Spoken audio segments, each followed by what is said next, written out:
はい、今日はね、私がもうずっと昔ね、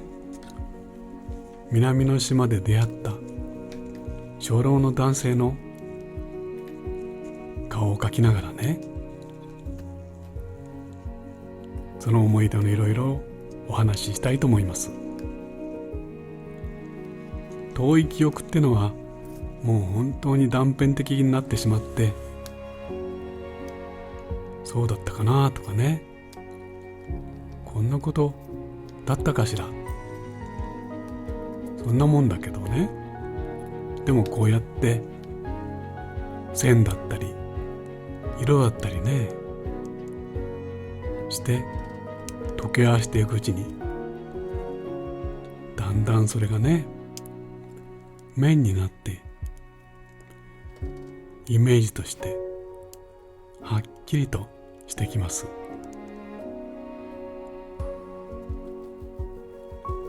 私がまだ若かった頃なんですけどね、ヘミングウェイのね、老人と海の本に影響されたというだけではないんだけど、急に思い立ってね、日本からずっと遠いカリブのね地を訪れたいなってね。そしてリュック一つ担いでね、フロリダ半島経由で長い飛行機旅、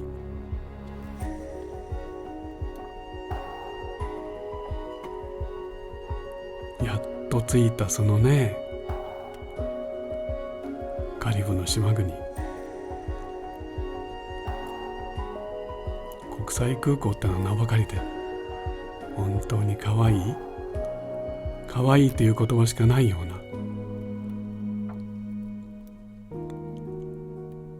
ある意味ひなびた、ある意味おっとりとしたね、そんな時間の流れる土地でした。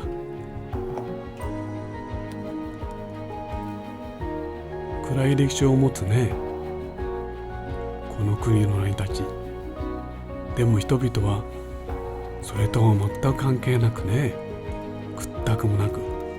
明るくって、それはもうこのねカリブの太陽と同じ、そんな輝きを持った人々でした。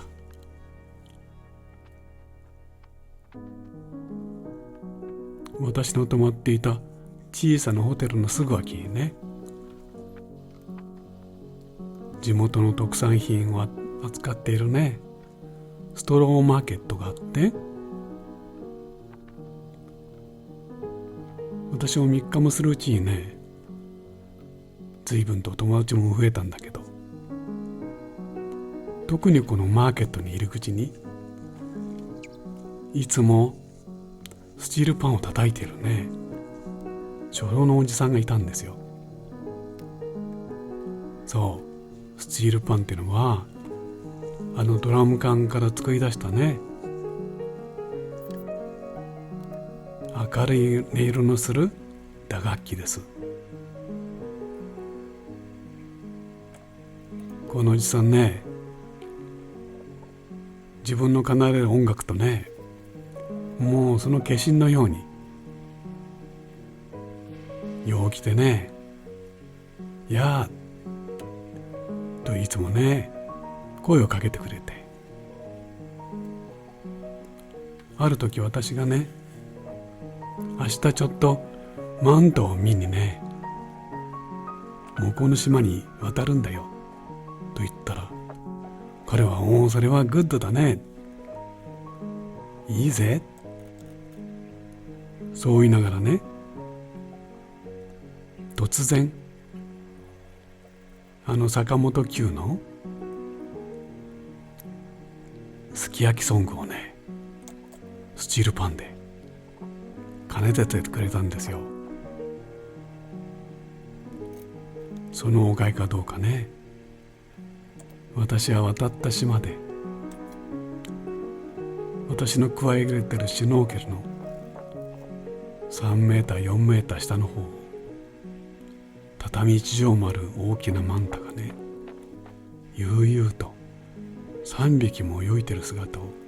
見ることができました。そんな彼の顔、あのカリブのね、あの潮風とともに今も思い出すことができます。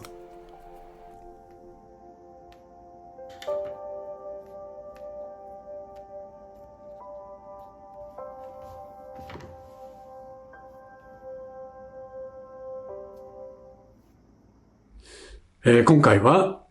柴崎の心に残る、人々のお顔の中から、カリブのね、島で出会ったスチールパン奏者の長老の男性、そのお顔をね、思い出して描いてみました。これいいかな。スチールパンっていうね、楽器は、あなたご存知ですか？ね、ドラム缶をね、半分かな、3分の1くらいかな、切って、それで叩き出して、打楽器にしたものですね。昔のね、このカリブの人たち、あまりね、その楽器が手に入らなくて、身近にあるもので楽器代わりにしてって発達した、ものですね。とてもそれを演奏する方によるんでしょうけどね、素敵な音楽でした。はい。まだまだ私が元気でね、まだ若かった頃、私もとってもシュノーケリングとか、そういう、海に潜ることね、大好きで、あちこち行ったんですけども、このね、島で、そのご縁で出会った、スチールパン奏者、ね、の方。はい。書いてるうちにだんだんね、記憶がはっきり蘇ってきましたよ。はい。さて、私は、メンバーシップをやっております。メンバーシップにね、なってくださると、柴崎もできるだけ、その出会いをね、大事にしたいと思っておりますし、日々、柴崎のね、何気ないことなんですけども、出来事などを、そのメンバーの方にお届けするようにしています。それから、月に今のところ2回ずつね、やってるんですけども、ライブ配信ですね。柴崎は絵を描いて、またチャットで皆さんたちとお話ししながら交流を深めたりもしています。もしね、ご興味がおありでしたら、メンバーシップね、紹介欄、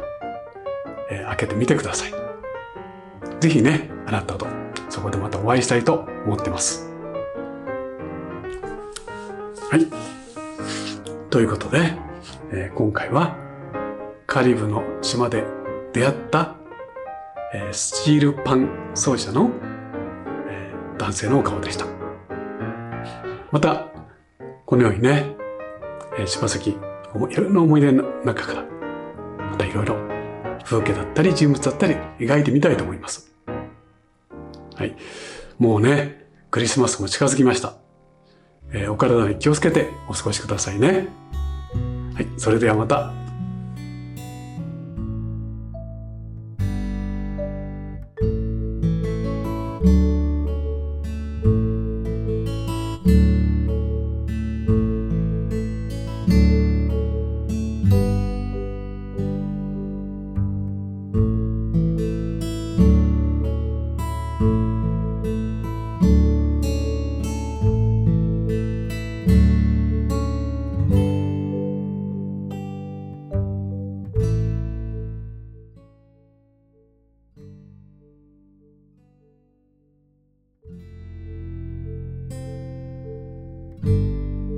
いかがでしたか？